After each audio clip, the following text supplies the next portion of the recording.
আমাদের এক পীর ভাই ঢালকানগর হজরতের ওস্তাদ, কিন্তু মুরিদ হজরতের, ছাত্রের কাছে মুরিদ হয়েছে। হ্যাঁ,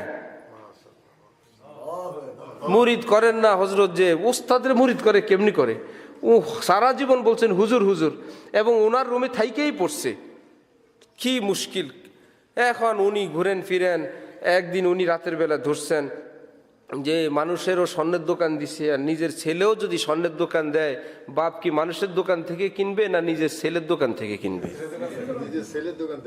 এখন তো উনি আটকা পড়ছেন যে পীর তো আরো আছে, এখন অন্যান্য পীরের থেকেও আল্লাহর মহব্বত পাওয়া যায়, আমার ছাত্রের কাছেও আল্লাহর মহব্বত পাওয়া যায়, তো স্বর্ণের দোকান যদি থাকে, নিজের ছেলেরও থাকে, সবাই ছেলের থেকে নিবে। তো আমার ছাত্র সে যদি আল্লাহর মহব্বতের দোকান দেয়, আমি তো আল্লাহর মহব্বত সেখান থেকেই নিব। সুবহানাল্লাহ। তারপরও হজরত সুসু মুসু করেন, হজরত বলেন হুজুর হুজুর, আর উনি বলেন হজরত হজরত। বুড়া মানুষ, বুড়া, কি মুশকিল। একদিন রাত্রে অনেক দিন ঘুরছেন, হজরত বলেন আমি ওনার হাব ভাবে বুঝতে পারছি, ওনার মতি গতি দেখা বেশ কিছুদিন থেকেই। হজরত বলেন আমি ইচ্ছা করে এড়ায় এড়ায় যাই, মানে কথাটা উঠাইতেই দেই না। শেষ একদিন গভীর রাত্রে বলতেছেন, তাইলে আমার কি আপনি মাহরুম করে দিবেন?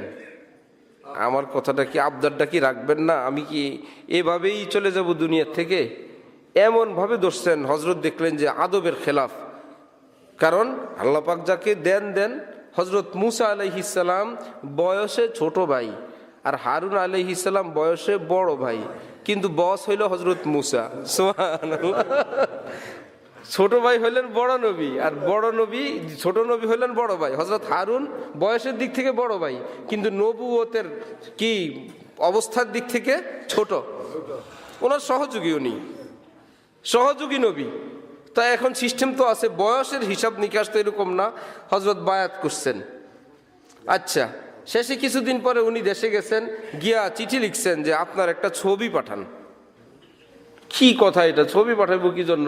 বলেন না, শেষে বললেন যে আমার একটু একটা বাগান আছে, বাড়ির একটু জায়গা, আমি আপনারে হাদিয়া দিব।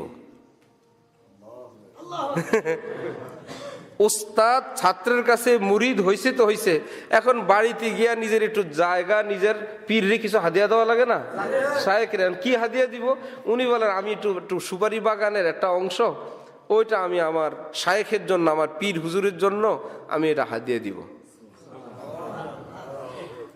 ভালো, দিল হাদিয়া। কয়েকদিন পর কাগজ টাগজ দলিল টলিল পাঠিয়ে দিছে। আমরা ধরলাম এটা আপনার কি লাভ হইলো? উনি কি সুপারি বাগান সুপারি আনতে চাইবেন? ওখানে বলায় আপনার এই জায়গায় দেয়, উনি কি করবেন?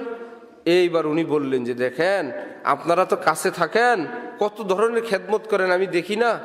আর কাপড় ধুয়ে দেন কেউ, হজরতের খাবার এনে দেন কেউ, বাজার করে দেন কেউ, তা আমি গাঁও গ্রামে থাকি, আমি ওনার কি খেদমত করব? এই জন্য এই বাগানটা এখন ওনারা হাদিয়া দিলাম, এই বাগানটা ওনার না, ওই বাগানের আমি পানি দেই আর আল্লাহরে দেখায়, আল্লাহ আল্লাহ আপনার ওলির খেদমত করতেছি। ওনারে তো পাই না, ওনার ক্ষেতের মধ্যে পানি দেয় আমি, তবু তো ওনারে তো খেদমত করলাম। ऐ दोस्त, अय्याम जो भले आते हैं घात मिलने की वो खुद आप ही बतलाते हैं। মানুষের মধ্যে যখন আল্লাহকে পাওয়ার তৃষ্ণা জাগে, হুজুরগিরিও ছেড়ে দেয় যে আমি উমুক কেবলা সাহেব, আমাকে এত মানুষ হুজুর কেবলা বলে, আমি আবার আরেক জায়গায় গিয়ে ছোট হইতে যাব? আরে বীজ যদি বলে হ্যাঁ আমি কানের মধ্যে আছি, তাকের মধ্যে আছি, আমার ভূতে পাইছে মাটিতে যাইতে, তুমি পৌঁছে যাইবা, নষ্ট হয়ে যাইবা। যদি কিছু হইতে চাও মাটির তলে গিয়ে লুকাও, নিজের ছোট বানাও, মাটির তলে গেলে আল্লাহ তোমার বড় বানায় দিবেন। একদম ছোট হয়েছে যে আমি তাকের উপরেও থাকবো না, প্যাকেটেও থাকবো না, আমার নিচে নামান, নিচে গিয়া বলে না আমার মাটির তলে ভরেন, একদম আমি নাই, গোপন হয়ে গেছি, আমার কোনো অস্তিত্বই নাই। রব্বুল আলামিন বলে নিজের এত ছোট বানাইছো, রাখো একটা দানা তুমি, এ তোমার থেকে একটা গাছ দিলাম যেখান থেকে হাজার হাজার দানা হবে। সুবহানাল্লাহ। अगर कुछ मर्तबा चाहो मिटा दो अपने हस्ती को, যদি কিছু চাও নিজের আমিত্ব বড়ত্ব একদম শেষ করে দাও। হ্যাঁ ये दाना খাক মে মিলকর গুলগুলজার होता है, এই বীজ, এই দানা, এটা মাটিতে মিশলে একদিন ফুল হয়, ফুল বাগান হয়। সুবহানাল্লাহ। কিছুদিন পর হুজুর আসছেন, 1300 কত টাকা জানি নিয়া, কি ব্যাপার?